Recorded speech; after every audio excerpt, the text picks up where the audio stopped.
Oke, halo semuanya, welcome back to William Martanto YouTube channel dan kali ini kita ngebahas tentang fase umum yang terjadi oleh orang-orang, yang akan dialami oleh orang-orang khususnya trader pada saat market naik, kebingungan mau beli saham apaan.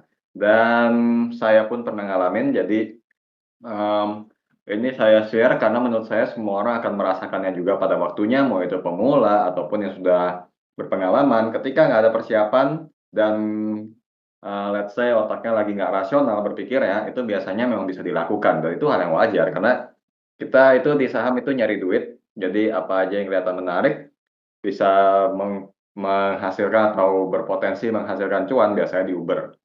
Hal ini sama kayak kalau kita ada rencana belanja, bikin daftar belanja dari rencananya cuma 10 barang, tahu-tahu keluar dari supermarketnya bawanya 1 troli. Ya itu biasa sih, karena misalnya faktor ada saham, ada barang yang diskon atau yang lain-lain. Ya, tapi kalau di saham, kita agak terbalik ya, karena kalau di saham itu biasanya justru pas borongannya itu pas lagi naik, trader paling suka yang kayak gitu. Saya juga ngomong ini karena pengalaman dari klien juga, kalau misalnya direkomendasi pas saham lagi turun, rata-rata nggak berani, bahkan ada yang nggak segan-segan keluarin teori ekonomi buat bilang bahwa saya yang salah. Baru begitu udah naik, baru nanya, "Saham yang sama, masih boleh beli nggak?" Ya up to you, namanya udah naik kan udah lebih cepat ya, tapi tinggal preferensi masing-masing, mau ngambil dulu atau beli terakhir gitu, it's okay. Nah, masalahnya membeli saham di saat lagi tinggi, itu mungkin punya keunggulan yaitu kenaikan lebih cepat. Tapi dengan market lagi naik, biasanya bingung kan mau beli apaan kan, begitu buka running trade, buka WLT maksud saya, lihat running trade yang naik banyak, mungkin yang diincer belum ada atau udah naik udah diincer belum naik, lihat saham sebelah nih naik terus gue beli apa ya, pengen ini deh, pengen itu deh. Akhirnya banyak sekali saham yang dibeli dan belum tentu semuanya naik.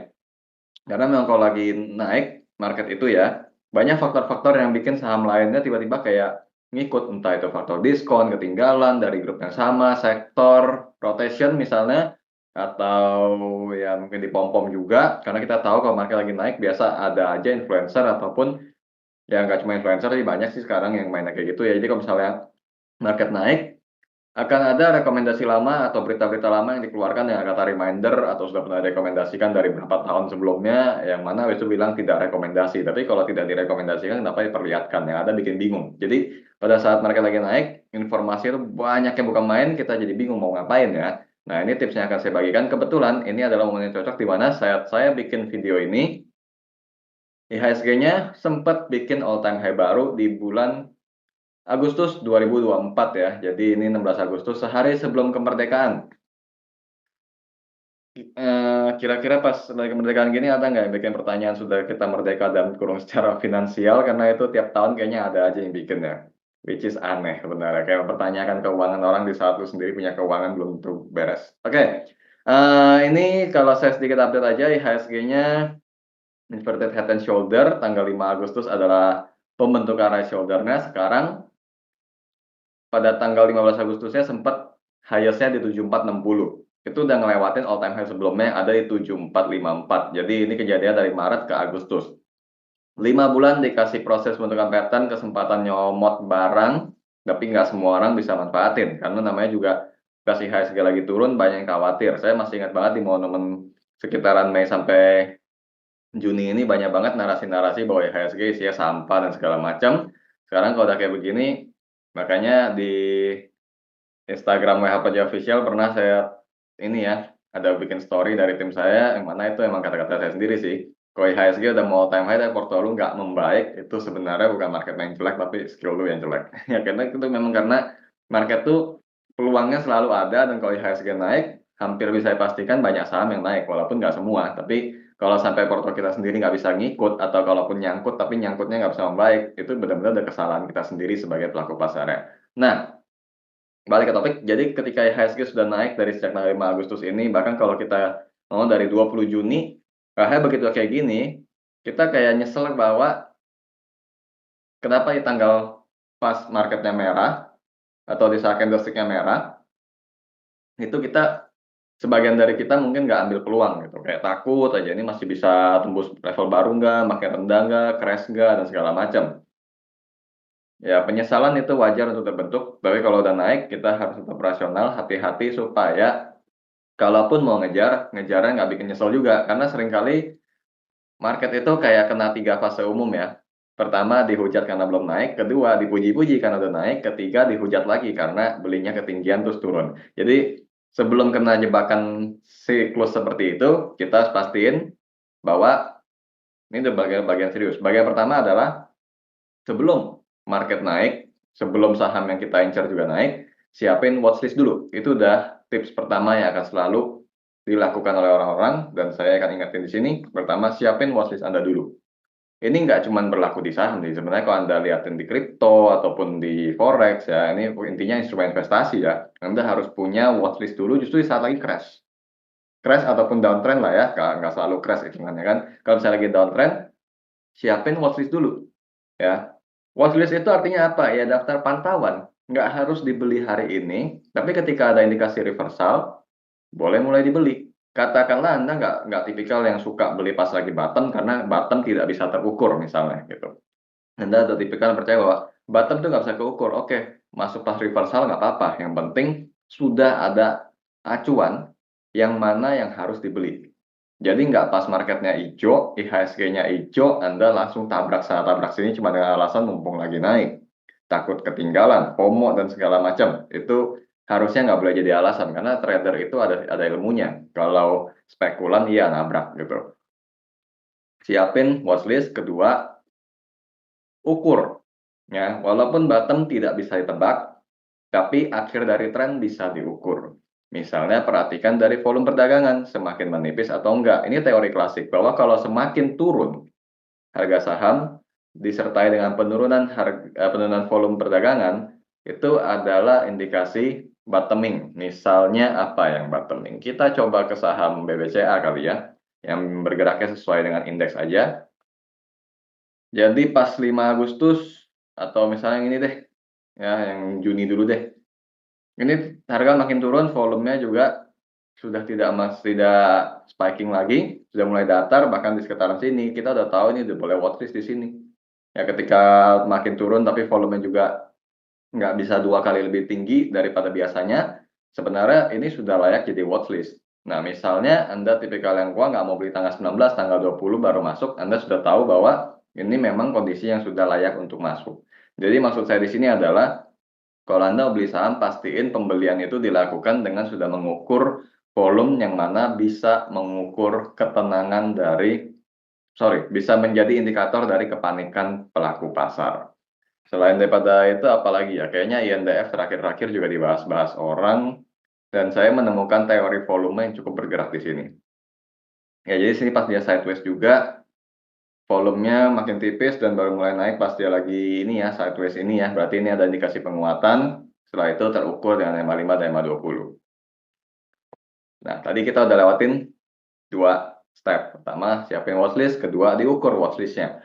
Misalnya ternyata bicara skill mungkin Anda salah persiapan nih, udah bikin watchlist, udah diukur, ternyata yang diukur ini buang waktu karena nggak naik. Mau ngober yang lagi naik boleh nggak? Boleh. Saya nggak akan bilang nggak boleh, karena sebagai scalper itu justru suka yang kayak begitu-gitu.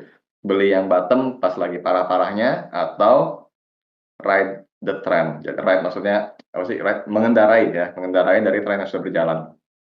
Cari yang carilah saham yang harus Anda lihat dari persentasenya perubahan harganya pada hari itu.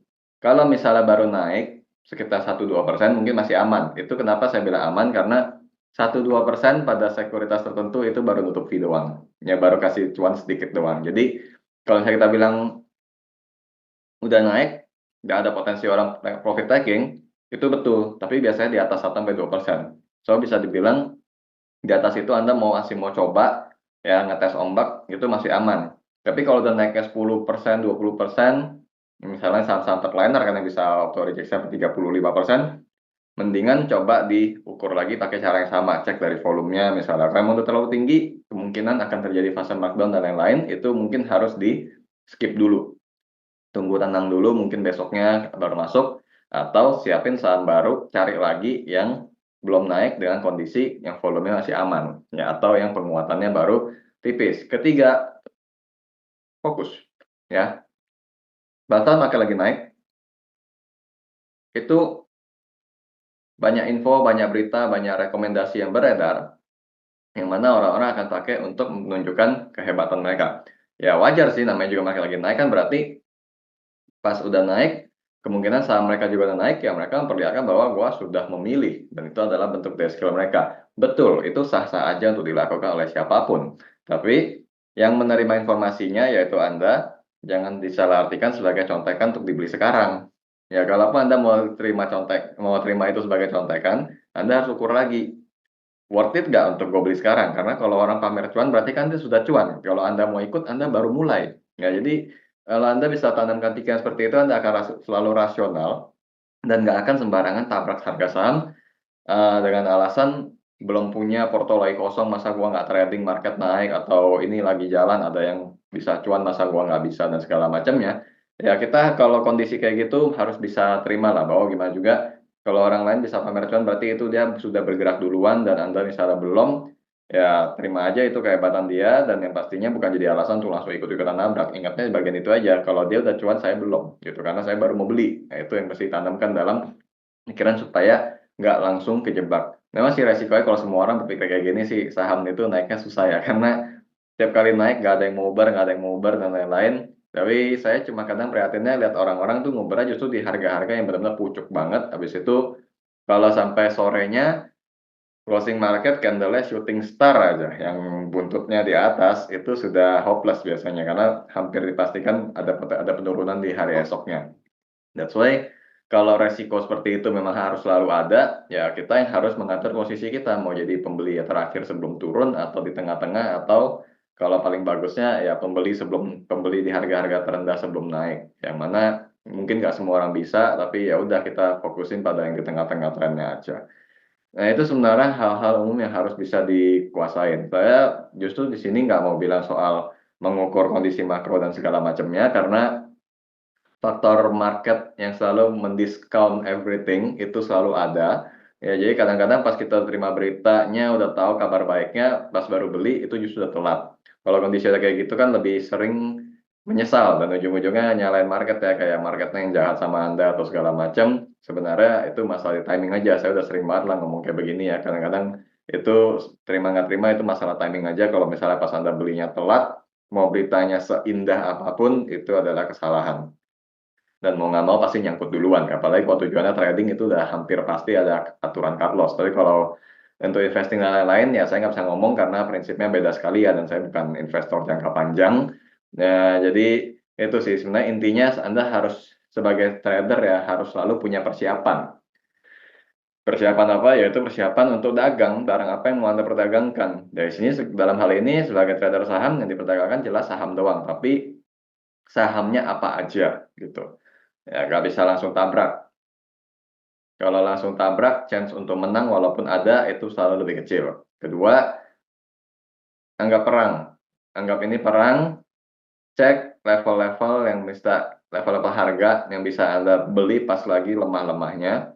Kalau memungkinkan bottom fishing, kalau nggak bisa ya nggak usah. Yang penting menuju reversal, Anda baru serang balik. Tapi kalau misalnya, maksud saya serang itu buy ya, maksud baru Anda buy. Terus fokus pada target Anda. Kalau memang dari awal itu udah target Anda, coba ikutin dan ukur resiko. Kalau misalnya ternyata target Anda adalah salah semua, tidak tidak naik gitu ya sama sekali, dan itu bisa terjadi even sama saya juga. Terus misalnya baru mau beli saham yang baru lagi running trade, ukur resikonya, sudah seberapa tinggi kenaikannya. Kalau misalnya naiknya udah signifikan, ya langsung tanamkan di pikiran. Kalau misalnya Anda mau beli, Anda adalah pembeli yang mulai dari nol di saat orang lain sudah cuan sebesar persentase saham yang lagi lewat itu. Bisa aja lebih tinggi lagi kalau belinya beberapa hari sebelumnya. Itu bisa membantu Anda untuk mengurangi resiko nyangkut. Kalau misalnya sudah coba cara ini, ya bisa diyakinkan bahwa Anda punya peluang besar untuk memiliki atau memperoleh cuan yang lebih konsisten dan resikonya jauh lebih rendah. Nggak mungkin zero risk sih, tetap masih bisa salah juga. Tapi setidaknya kalau misalnya Anda dulu tipikalnya sering ngoper atas terus nyangkut, coba deh cara ini. Karena kemungkinan nyangkutnya jadi lebih sedikit, bisa jadi jarang nyangkut. Ya kalau syukur-syukur bisa nggak pernah nyangkut. Nah, sebagai bonusnya kita tambahan untuk IHSG-nya masih di ini Indofood ya. lanjut.